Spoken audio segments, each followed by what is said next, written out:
Okay, this is the garage pedestrian door to the living space, and it swings closed on its own accord, but not because it has a self-closing spring. That's just the way the door was hung, or maybe the foundation. It's supposed to close on its own accord, but not like that. Moving on along, we have an attic access here.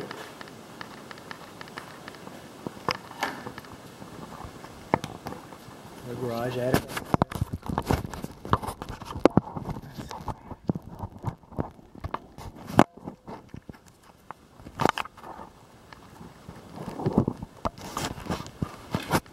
Go on up.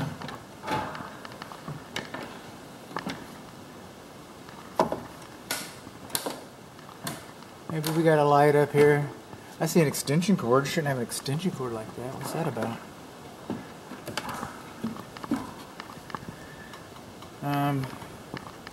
Right there. We need some fasteners on the side hinges like we have them on the end hinges. And the board, it was nailed in. That's good. Our attic is OSB. OSB. So move on up here.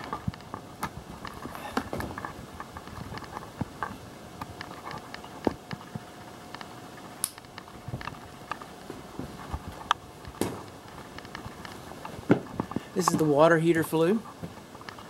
In the garage, there's a water heater we're going to go visit.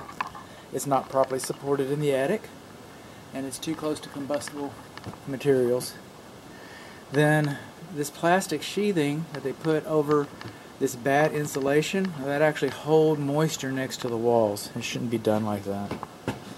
We're missing some screens upstairs. Yeah, this is gas line. This is a walkway. It should be protected with a curb so that people don't step on it like that. You don't want people stepping on it like that. Moving on along. These are the vents for the clothes dryer. For the kitchen vent fan. And that's cloth tape. Cloth tape. Cloth tape's not supposed to be on those. And we're moving on along. We got sagging. See all those pillows and the insulation? Let's see if I can get over here. See all those pillows and the insulation? Those are rat trails. And then your insulation is sagging right there. Let's see what I can do here. Does that help? Does that help? The insulation, the duct is sagging. And then we have cloth tape on this duct. And right there, there's no insulation in the attic. What's this vent for? Microwave's got a vent fan on it? Something. The microwave's over there in the kitchen area. If it goes up, that's the clothes dryer? This clothes dryer is not supposed to have cloth on it either. So there's very few things that cloth would be acceptable. And then, all in here, I'm not seeing any baffles for the soffit vents. And again, we're missing some good insulation right there. That ought to light up for the infrared. We're missing some screens. We got some screens here. Try not to pull. Circus Olay.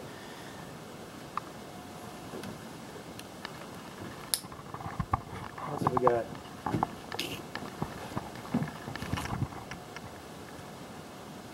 That light's just... Yeah, all these lights are just connected by... We don't have a light up here. You're not supposed to use that. You're not supposed to have extension cords, just horsing lights up into your attic. Moving on along.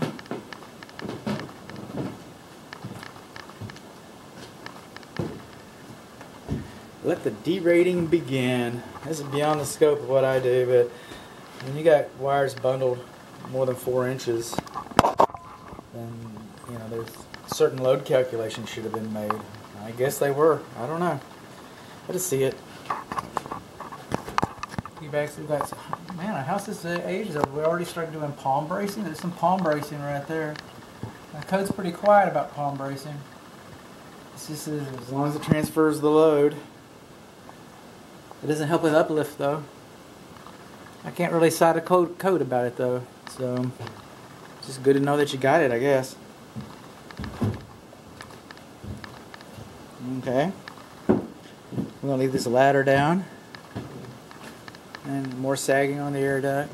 That's the upper attic up there. I don't know, man. Maybe I'm getting used to it, but it seems like the other attic was warmer. Maybe we're getting all that air conditioning from the lack of insulation.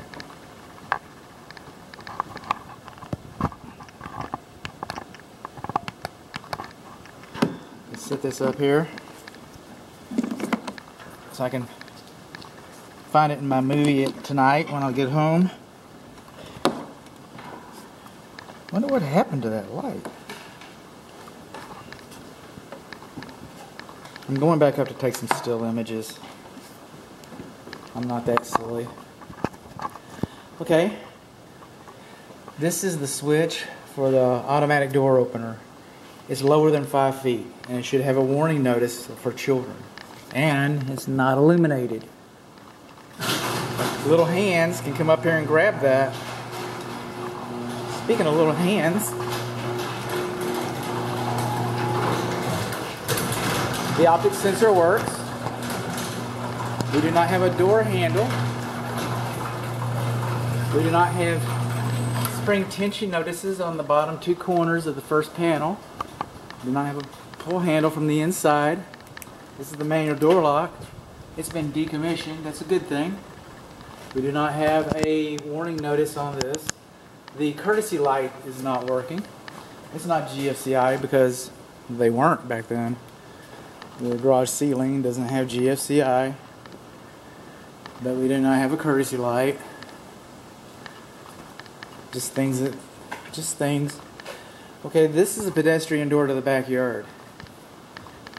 And this is year-long color. All these bags of mulch, I can't get to that door and open it. I don't know what that door looks like.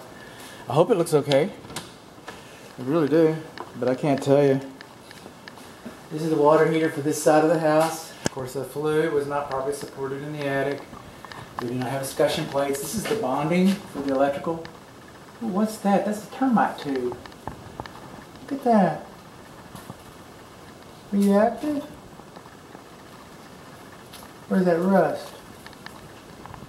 I have to get up there and look at that real good. Where are you?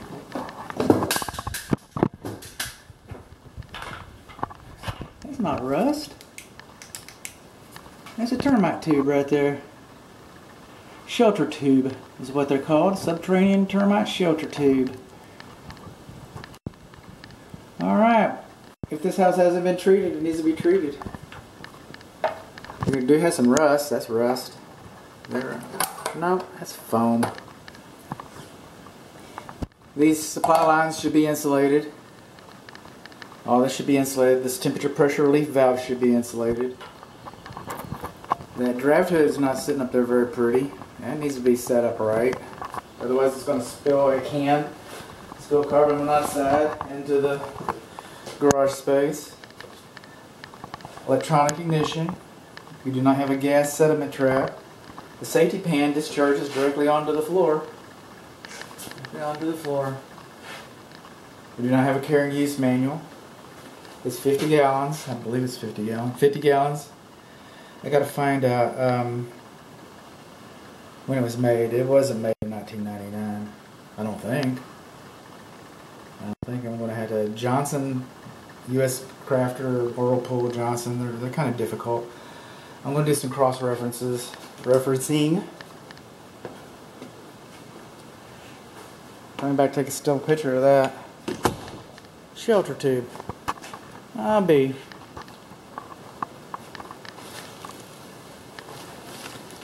It'd been more exciting, and we don't necessarily want excitement. It'd been more exciting if we would have found a lot of termites in there. But the Texas double pane, aluminum frame, single sash. It probably work. They don't work for me. If Granny can't do it, it don't work. I don't want to interrupt those guys anyway.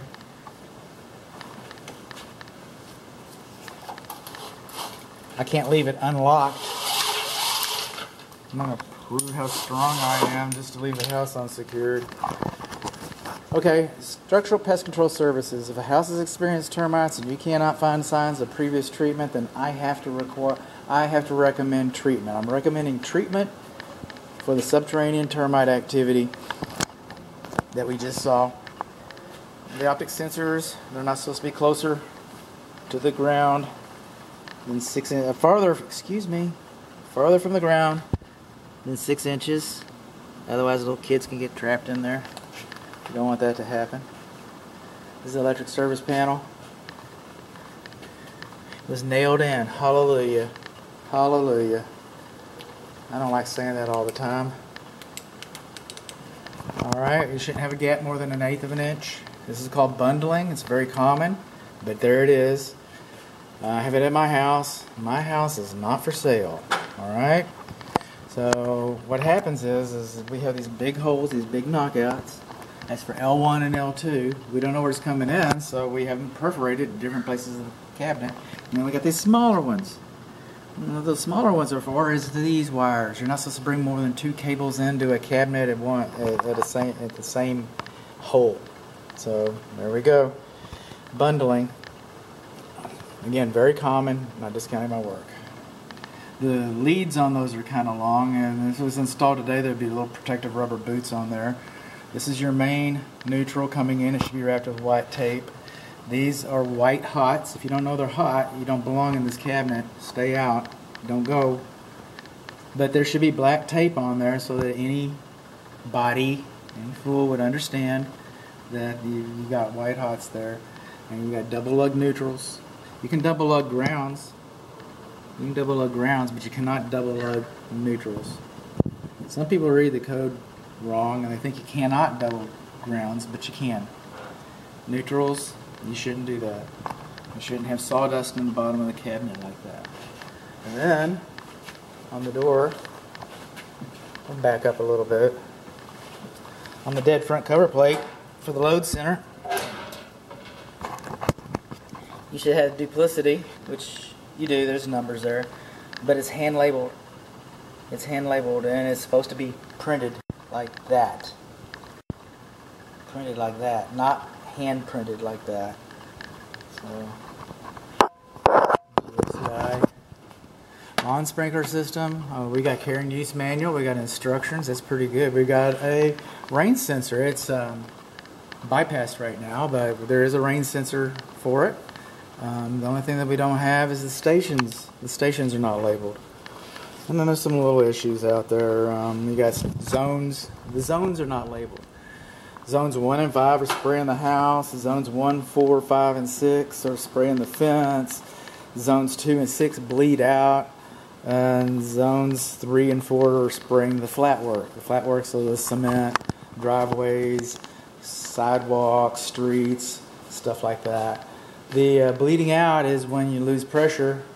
Like I see, it's nice and downhill over there at the yard next to the fence. So when the zone loses the pressure, then it bleeds out. So every time it comes on, every time someone turns this thing on, then they have to, all the piping has to fill back up with water.